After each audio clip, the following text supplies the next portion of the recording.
High, আশা করি আমরা সকলেই ভালো আছি। অনেকেই আমাকে ভিডিওর নিচে কমেন্ট করেছে যে আসলে টাইম ম্যানেজমেন্ট কিভাবে করা যেতে পারে, এর উপর আমি যেন আমার কিছু এক্সপিরিয়েন্স শেয়ার করি।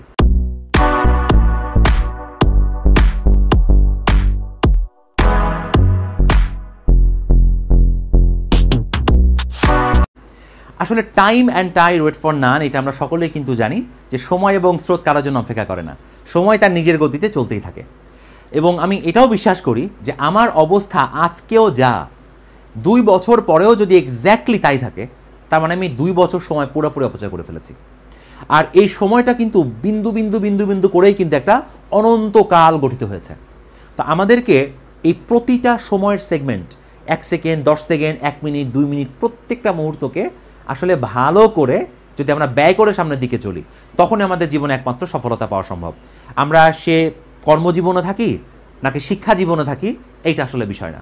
তা আমাদের সময়কে আমরা কয়েকটা ভাগে মনে ভাগ করতে পারি। যেমন একটা ভাগে আমরা ভাগ করতে পারি হচ্ছে ফ্যামিলি। এই 24 ঘন্টা সময়ের মধ্যে, 24 আওয়ার্সের মধ্যে, যে এই 24 ঘন্টার সময়ের মধ্যে আমি ফ্যামিলিকে কতটুকু সময় দিব, নাম্বার 1। এটা আমাকে জানতে হবে যে আমি আমার পরিবারকে এতটুকু পরিমাণ সময় দিতে পারি। নাম্বার 2, আমার ওয়ার্ক।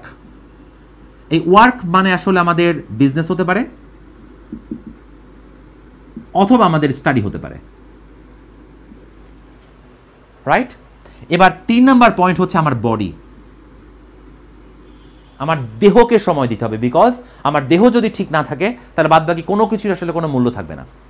এবার 5 নাম্বার পয়েন্ট আমার থাকবে হচ্ছে রিক্রিয়েশন। আর লাস্ট নাম্বার হয়তো আমার থাকবে হচ্ছে স্লিপ। সুতরাং এখানে দেখা যাচ্ছে যে বিষয়টা সেটা হলো যে এই যে 1 2 3 4 5, এই যে 5টা লাইন আমি লিখেছি, এই লাইনের মধ্যে এই ওয়ার্ক ছাড়া কিন্তু মেজরিটি অংশ কিন্তু আমাদের নিজেদের জন্য, তাই না? আমার নিজের পরিবার, আমার নিজের দেহ, আমার নিজের ঘুম, এই সমস্ত পারপাজে।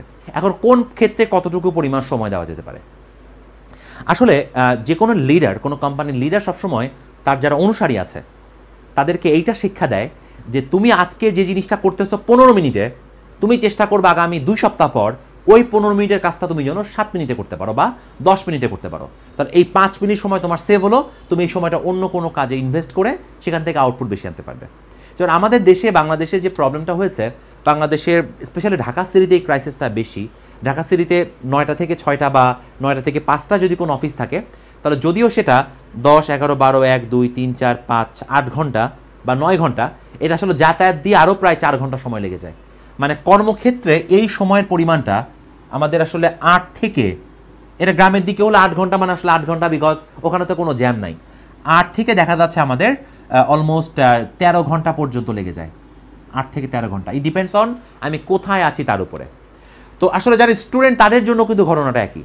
কোনো স্টুডেন্ট 8 ঘন্টা পড়ে, কোনো স্টুডেন্ট 5 ঘন্টা পড়ে, কোনো স্টুডেন্ট 12 ঘন্টা পড়ে, ইট ডিপেন্ডস অন স্টুডেন্ট। তো এই টাইমটা বাদে, জাস্ট এই যে এই টাইমটা বাদে যদি আমরা আমাদের স্লিপের কথা আসি, আমাদের স্লিপ হয়তো বা মোটামুটি 6 ঘন্টা মতন যদি পূর্ণাঙ্গ স্লিপ দেওয়া যেতে পারে, 6 ঘন্টা ইটস এনাফ। 6 ঘন্টার বেশি স্লিপ আসলে আমাদের জন্য খুব একটা উপকারী না। হ্যাঁ, এটা এখন এক্স্যাক্টলি 6 ঘন্টা তো হবে না, কখনো 6.5, কখনো 7, এমন ঘটনা ঘটে যাবে। আর বাদ বাকি সময়টা আসলে আমার ফ্যামিলিকে দিতে হবে, আমার বডিকে দিতে হবে, আমার রিক্রিয়েশনে দিতে হবে। এখন রিক্রিয়েশন আসলে আমি যদি দুটা জিনিস অ্যাড করি, অনেকে কিন্তু আমরা আছি যে ওয়ার্ক যখন থাকে তখন এই রিক্রিয়েশনটা কিন্তু এর সাথে অটোমেটিক্যালি অ্যাড হয়ে যায়। দেখা যাচ্ছে আমি পড়াশোনা করছি বা আমি কোথাও চাকরি করছি, সেখানে আমার বন্ধু বান্ধব মিলে দেখা যাচ্ছে কোনো একদিন আমরা মুভি দেখতেছি, বা কোনো একদিন আমরা গল্প করতেছি, কোনো একদিন আমরা লাঞ্চ করতেছি। সুতরাং আমাদের রিক্রিয়েশন বাবদ যে জিনিসটা, আমার ব্যক্তিগত রিক্রিয়েশন, সেটা কিন্তু এখানে হয়ে যাচ্ছে। আর ফ্যামিলি টাইমের মধ্যে কিন্তু আমার সন্তান সন্ততি, আমার বাবা মা, আমার বউ বা আমার ভাই, আমার বোন, এই যে যারা আছে তাদেরকে আমি কতটুকু সময় দিচ্ছি তাই। তো অবশ্যই কোনো একজন গার্ডিয়ানের তার সন্তানকে কিন্তু অবশ্যই সময় দিতে হবে। এই নিয়ে আমার বেশ কয়েকটা ভিডিও আমি অলরেডি এই চ্যানেলে পোস্ট করা আছে, বা এই ভিডিও মিডিয়াতে পোস্ট করা আছে, যে আমরা কিন্তু ফ্যামিলিকে অবশ্যই সময় দিতে হবে আমাদের। তাহলে এখন বডির জন্য আমরা কতটুকু পরিমাণ সময় রাখতে পারবো? এইটা যদি আমরা 1 ঘন্টা মতন ডেইলি সময় দেই, তাহলেই কিন্তু যথেষ্ট যে আমি এই 1 ঘন্টা সময় আমার বডিকে দিচ্ছি। এটা তো আমার হাঁটা চলা বাবদ হতে পারে, হয়তো আমার এক্সারসাইজ বাবদ হতে পারে, বাট আমার দেহকে সময় দিতে হবে। নিরোগ দেহ না হলে এগুলো আসলে কোনো কিছুই কোনো অর্থ থাকবে না। এখন অনেকে মনের মধ্যে প্রশ্ন জাগতে পারে, আচ্ছা এই কাজটা কি ডেইলি করতে হবে? অ্যাজ হচ্ছে এটা ভ্যারি করতে পারে মানুষ টু মানুষ, হয়তো বা আজকে থেকে কালকে একটু আলাদা হতে পারে, বা পরশু একটু আলাদা হতে পারে। কিন্তু যদি আমি আমার নিজেকে ঠিক রাখতে না পারি, আমার নিজের বডি, আমার নিজের ঘুম, আমার নিজের ফ্রেশনেস, আমার নিজের মেন্টালিটি যদি ঠিক না থাকে, তাহলে আমাকে দিয়ে কিন্তু কোনো আউটপুট হবে না। যেমন বিধ্বস্ত হৃদয় সবসময় বিধ্বস্ত ঘটায়, আর যার হৃদয় কোমল পবিত্র তার হাতে কিন্তু মানব কল্যাণের সাথে রিলেটেড কাজ হয়। কথাটা আমি এই কারণে বলছি, আজকে দেখা যাচ্ছে আমি রাস্তা দিয়ে অফিসে যাচ্ছিলাম, হয়তো বা রাস্তায় আমার কারোর সাথে প্রচণ্ড দ্বন্দ্ব ফ্যাসাদ হয়েছে, আমি মারামারি করে ফেলছি। মারামারি করে যদি আমি অফিসে যাই, আমি কিন্তু অফিসের কাজ মনোযোগ সহকারে করতে পারবো না। ওইখানে যে আমি বসের ঝাড়ি খাবো, ওইখানে আমার দ্বারা মানে হাতের কাজ ভুল হবে, নানান ধরনের উল্টাপাল্টা ঘটনা ঘটবে আমার দ্বারা।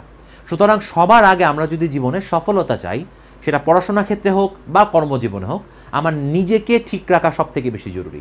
আমি যদি আমার নিজেকে ঠিক রাখতে না পারি, আমার জীবনের সব কিছুই অর্থহীন হয়ে যাবে। যেমন আমি যেদিন পৃথিবী থেকে বিদায় নিব, সেদিন যে আমার জীবনে যত কর্মগুলো থাকবে, কিন্তু তাতে তো আমার কোনো কিছুই নাই, বাট আমি কাজগুলো করলাম মানুষের জন্য, মানব কল্যাণের জন্য কাজ করে গেলাম। মানে এই বিষয়টা আমি বোঝাতে চাচ্ছি যে আমরা আমাদের নিজেদের লাইফ যদি এইভাবে মেনটেন করতে পারি, একটা ডিসিপ্লিন বা রুটিনের মধ্যে যদি আমরা নিজেকে চালনা করতে পারি, তাহলে কিন্তু জীবনে সফলতা আসবে। এখন এখানে অনেকে হয়তো বা বলবে যে আচ্ছা, এভাবে যদি চালানো হয় তাহলে তো আমরা রোবট হয়ে যাব। এখন এখানে আমার কয়েকটা বিষয় আছে। আপনি আপনার জীবনে কয়জন সফল মানুষ দেখেছেন আর কয়জন ব্যর্থ মানুষ দেখেছেন, এইটা একটু ভাবতে হবে আপনাকে। এখন ব্যর্থ মানুষ কাকে বলা যাবে আমি জানি না।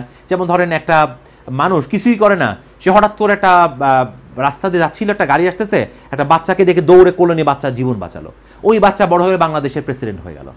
তাহলে ওই যে ব্যর্থ মানুষটা ছিল, সে কি ব্যর্থ নাকি সে অনেক বড় কাজ করলো? এটা কিন্তু একটা কন্ট্রোভার্সিয়াল কোশ্চেন, তাই না? বাট আপাতভাবে আমাদের নজরে আমাদের সমাজে আসলে যারা কোনো কর্মে নিয়োজিত থাকে না, যারা আসলে পড়াশোনার ক্ষেত্রে একদম ডাব্বা মারছে, কিচ্ছু পড়াশোনা করে নাই, যারা জীবনে কোনো কর্মই করে না, তাদেরকে কিন্তু আমরা অবশ্যই সফল মানুষ বলবো না। তো আমি কথাটা এই কারণে বললাম যে আপনার বন্ধু বান্ধব আছে বা আপনার পাড়া প্রতিবেশী আছে, আপনি দেখছেন তারা ঘন্টার পর ঘন্টা, শত শত ঘন্টা সময় শুধু নষ্ট করতে থাকে। তো শত শত ঘন্টা সময় নষ্ট করে সে যদি এখন তার বলে যে আমার ভাগ্যে মনে কিছু ছিল না বা আমার জীবনে কেন কিছু হলো না, তো সে তারা জাস্ট চরম বোকার মতন কথা বলে ফেললো। কারণ সে যখন বারবার সময় নষ্ট করছে, সময়ও কিন্তু তাকে প্রতারণা করবে, সময়ও তাকে আসলে ফেভার করবে না। এই কারণে আমরা যদি জীবনে ভালো থাকতে চাই, আমাদের সময়ের মর্যাদা দিতে হবে, সময়ের মর্ম বুঝতে হবে। দেখেন, আমি একটু বেশি ঘুমাই কম ঘুমাই, ইট ডাজেন্ট ম্যাটার। ম্যাটার হচ্ছে আমি যতটুকু সময় জেগে আছি, আমি যেন সিংহের মতন জেগে থাকতে পারি, আমার কর্মকে আমি যেন সাহসিকতার সাথে করতে পারি, সৎভাবে করতে পারি, তাহলে সফলতা আসবে। আর প্রতি ক্ষণে আমাকে ভাবতে হবে যে আমার হাতে আজকে আমি কয়টা ভালো কাজ করেছি। এখন এই কথাটা অনেকে বলতে পারেন যে তো বইয়ের কথা বলতেছেন আপনি। আমি বইয়ের কথা বলতেছি না। আপনি যদি ক্রাইম করতে থাকেন, আপনি যদি ক্রিমিনাল হন, আপনি কোনো না কোনো দিন ডেফিনেটলি ধরা খাবেন।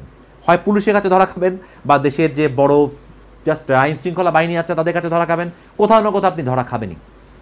তার মানে হলো যে অন্যায় অপরাধকারী সারা জীবনভর অন্যায় অপরাধ করতে পারে না।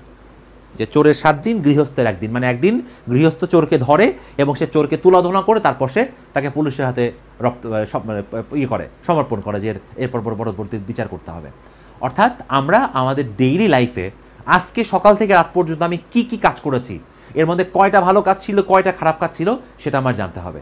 যদি খারাপ কাজ আমি আইডেন্টিফাই করতে না পারি, তাহলে বুঝতে হবে যে আমার বিবেক মরে গেছে। আর আমার বিবেক শক্তি যখন থাকবে না, তখন আমি ভালো আর খারাপের পার্থক্য করতে পারবো না। আর আমি যা কিছু করি, এই সাম্রাজ্য একদিন ভেঙে পড়তে বাধ্য, পড়বেই। সুতরাং আমরা যদি সঠিকভাবে এই নিয়মানুবর্তিতা ফলো করতে পারি, আমাদের দ্বারা অনেক ভালো কিছু করার সম্ভাবনা থাকবে এবং সকলের জন্য অনেক শুভকামনা রইল। ভালো থাকবেন সকলে।